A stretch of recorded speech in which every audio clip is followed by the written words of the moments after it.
Hello, and this is my video journal number 2. This unit really changed how I think about failure, especially in the context of my career development. Before this week, I mostly viewed failure as something negative, something to avoid.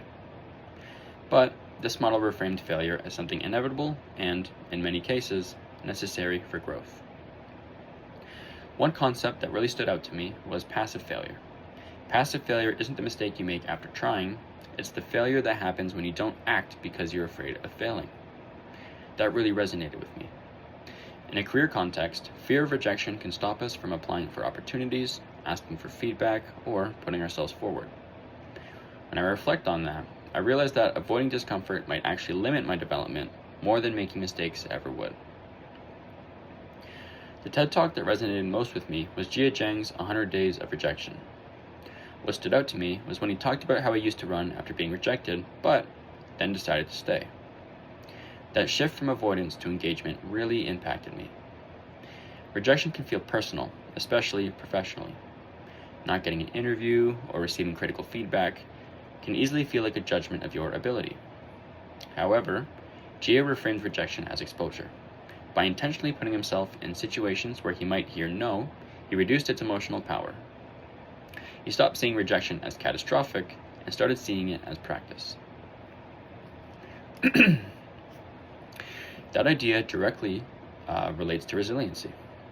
Resiliency was described in the unit as the strength and speed of our response to adversity. It's not about avoiding difficulty, it's about how we respond when it happens.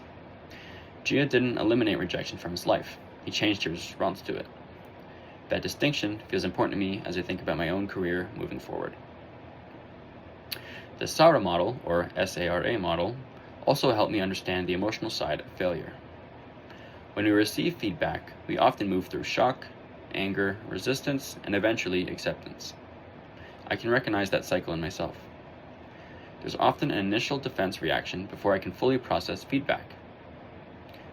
But understanding that this is a normal response makes it easier to move toward acceptance instead of staying stuck in resistance.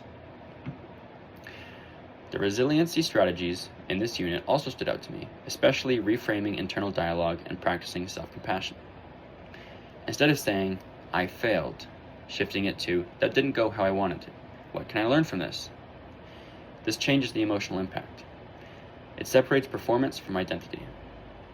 I also appreciated the reminder that we won't always have a growth mindset immediately, and that's okay. What matters is whether we eventually choose to reflect and improve.